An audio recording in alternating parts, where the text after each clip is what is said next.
Muy buenos días, muy buenas tardes, muy buenas noches. En este capítulo vamos a estar hablando sobre el desarrollo del sistema urogenital, más específicamente el sistema urinario. Entonces, este sistema urogenital vamos a ver que se va a originar a partir de lo llamado mesodermo intermedio. Funcionalmente, este sistema urogenital puede dividirse en dos componentes totalmente diferentes, que son el sistema urinario, que lo hacen a partir de una estructura en forma de cordón llamado cordón nefrogénico, y el sistema genital, que se forma a partir de lo llamado cresta gonadal. Ambos se desarrollan a partir de una cresta mesodérmica común llamada cresta urogenital. Vamos a ver que para la formación de tanto el componente urinario como componente genital participan una serie de genes, siendo los principales el gen supresor de tumor de Wilms, conocido como WT1, el factor esteroidogénico 1 y DAX1. Entonces en estas imágenes podemos visualizar las tres capas germinativas, como lo son el ectodermo, el mesodermo y el endodermo, y no nos olvidemos que el mesodermo se divide en tres partes, ¿verdad? El mesodermo paraxial, que está en relación a la notocorda y lo que va a ser el tubo neural. Luego tenemos el mesodermo lateral con las dos hojas somáticas y viscerales, y entre ellos tenemos este mesodermo intermedio.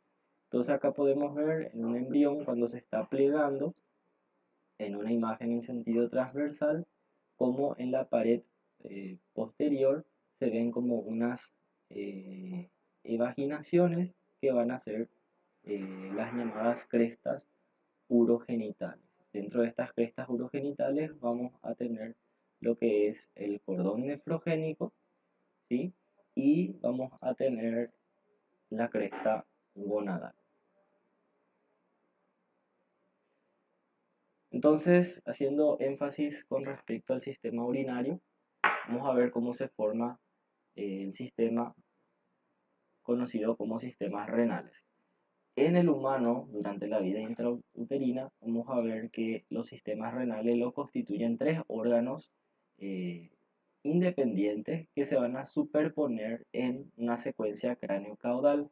En primer lugar, aparece el sistema renal conocido como pronefro, que es rudimentario. Luego tenemos el mesonefro, que tiene una funcionalidad breve, ¿sí? Funciona brevemente nada más. Y luego tenemos el metanefro, que da origen a lo que es el riñón permanente. Entonces podemos ver que los sistemas renales se forman a partir de una estructura en forma de cordón, que le llamamos cordón nefrogénico. En este caso podemos ver que van apareciendo en una secuencia cráneo-caudal, y a medida que van a ir apareciendo los más caudales, los craneales van a ir desapareciendo, como es en el caso del pronefro. El pronefro se forma y enseguida desaparece, ¿sí? Por lo tanto es rudimentario. Vamos a ver que el mesonefro forma estructuras glomerulares que tienen una funcionalidad breve y luego terminan desapareciendo, ¿sí? Dejando principalmente una estructura que va a ser el conducto mesonéfrico, que tiene funciones muy importantes porque van a dar origen a una serie de conductos sexuales que se desarrollan en el sexo masculino, que vamos a hablar más adelante.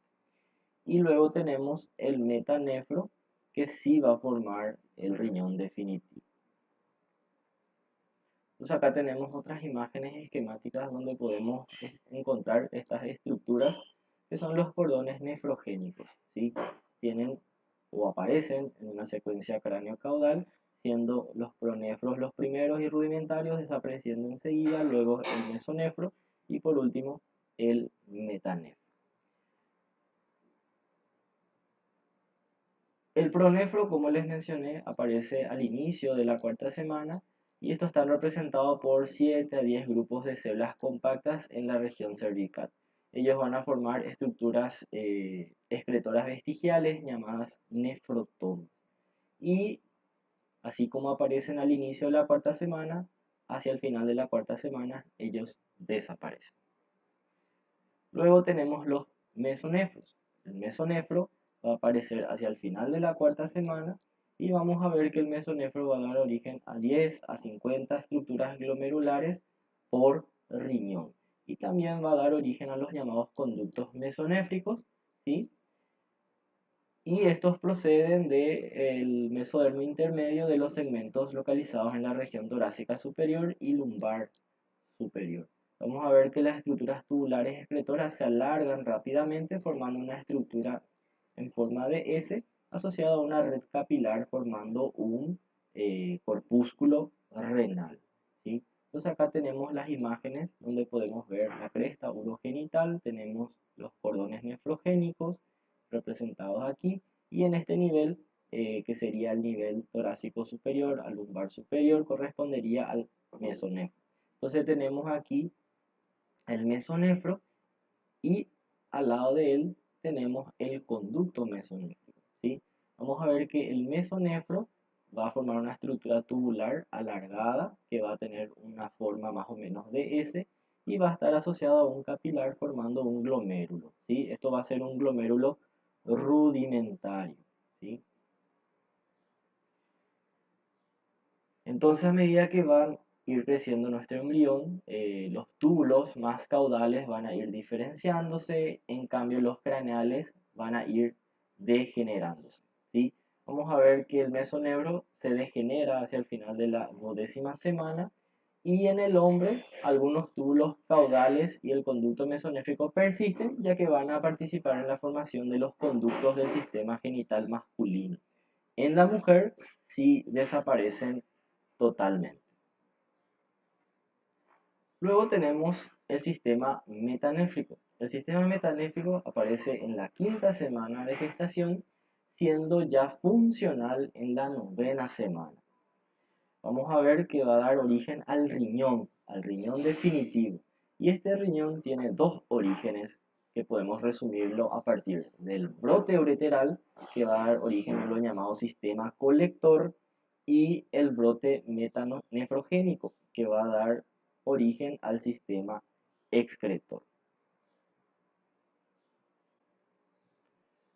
Bueno, el riñón, que se origina a partir del brote ureteral, va a dar origen a los conductos colectores, ¿sí? Este brote ureteral se forma a partir de un brote del conducto nefrogénico que está cerca a la entrada de la cloaca.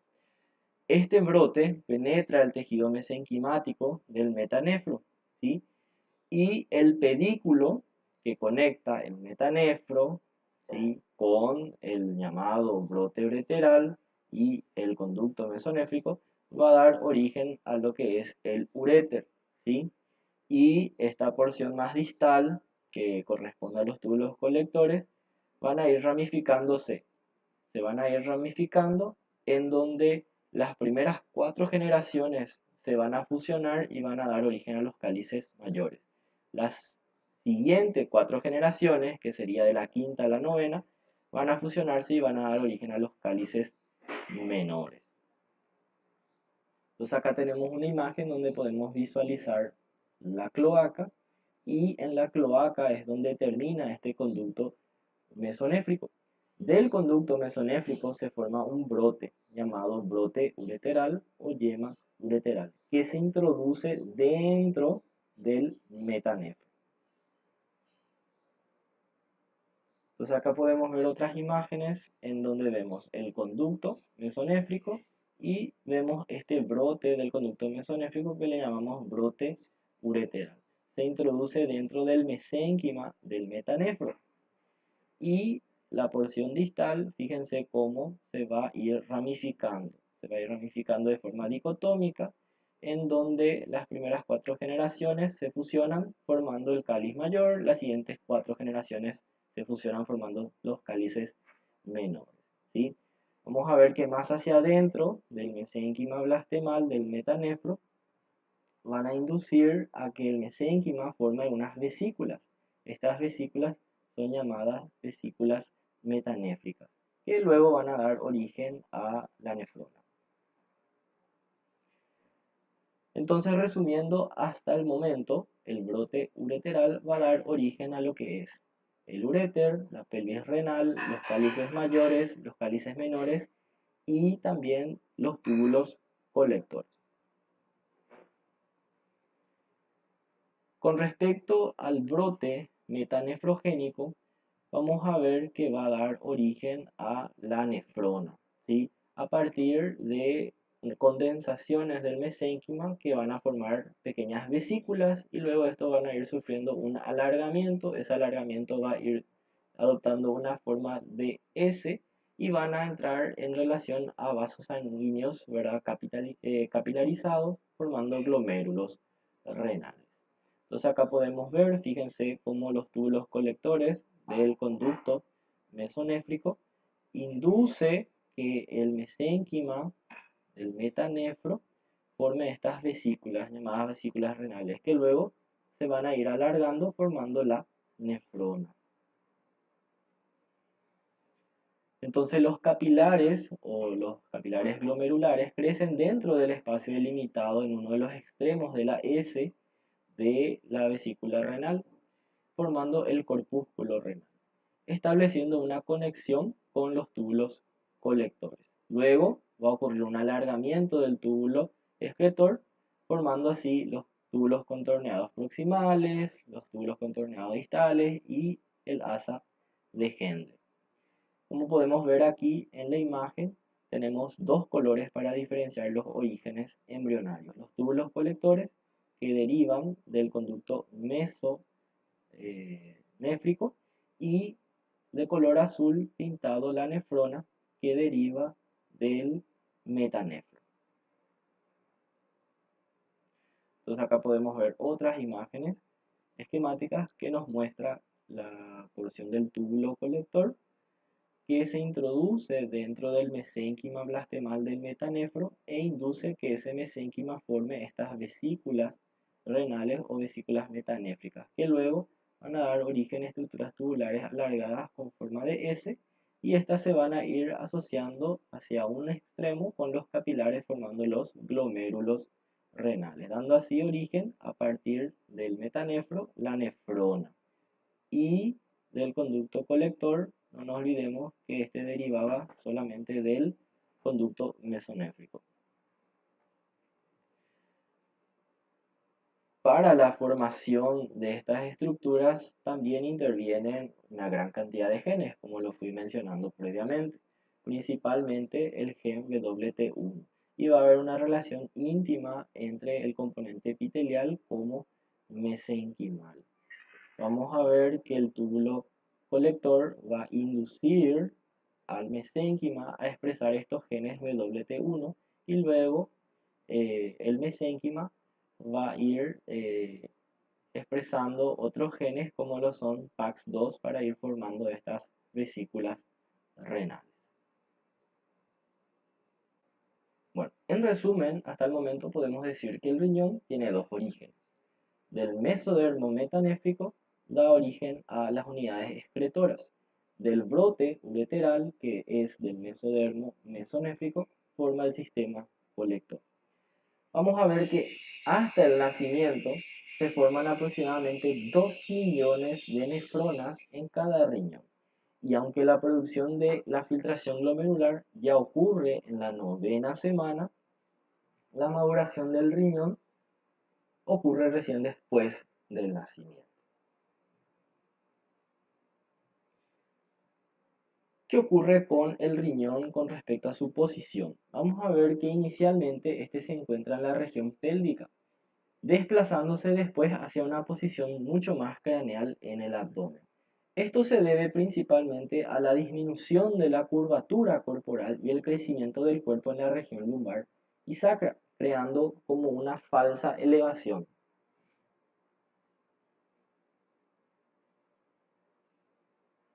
Luego tenemos la vejiga y la uretra. Vamos a ver que estos componentes derivan principalmente del endodermo de la cloaca.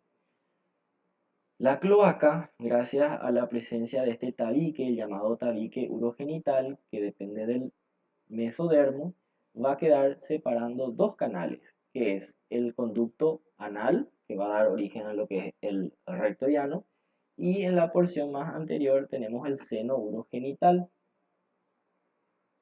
que va a dar origen a lo que es la vejiga y la uretra.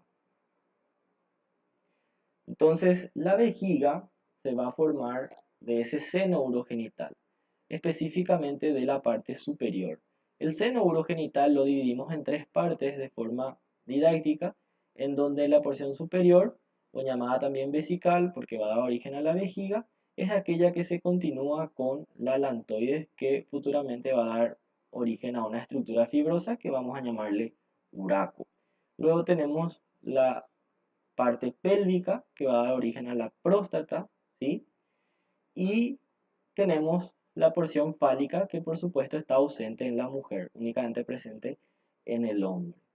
El tejido conectivo y el músculo liso circundante a la vejiga y a la uretra va a derivar de este mesodermo visceral.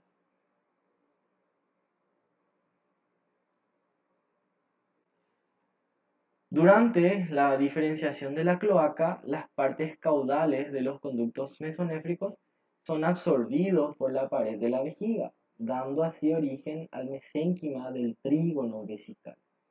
Con el ascenso del riñón, vamos a ver que los orificios de los uréteres se van a desplazar más cranealmente. Entonces aquí podemos ver la cloaca, donde desemboca, ¿verdad?, el conducto mesonéfrico.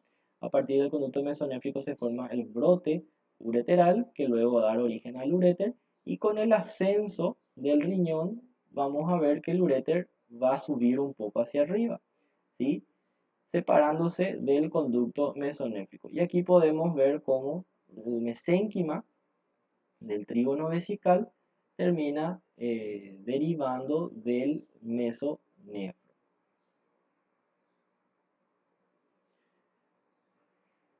La uretra, vamos a ver que su epitelio se va a originar del endodermo, y esto es igual para ambos sexos. En el extremo distal de la uretra masculina vamos a encontrar un cordón sólido que deriva del ectodermo, que va a formar lo que es el meato uretral. El tejido conectivo y tejido muscular liso circundante también procede del mesodermo visceral. Vamos a ver que al final del tercer mes, aproximadamente la semana 13, la uretra prostática empieza a proliferar y forma numerosas excrescencias o yemas en el mesénquima circundante. Esto va a ocurrir en el hombre para formar la próstata y en la mujer para formar las glándulas uretrales y parauretrales. Entonces acá podemos visualizar dos dibujos esquemáticos donde vemos el seno urogenital, la porción superior que va a dar origen a la vejiga, la porción prostática o pélvica que va a dar origen a la próstata en el hombre y la porción fálica, ¿sí?, que únicamente está presente en el hombre. Y aquí podemos ver cómo la uretra esponjosa, pintada de color amarillo, deriva esta porción del endodermo. Sin embargo, en la parte distal hay un engrosamiento del ectodermo que forma un cordón sólido que luego se recanaliza y se fusiona con el endodermo de la uretra esponjosa, dando así continuidad a la uretra. Por lo tanto, la porción más distal de la uretra deriva del ectodermo. Y esta zona específicamente va a formar lo que es el meato uretral. Bueno, y eso es todo. Muchísimas gracias por su atención. Hasta luego.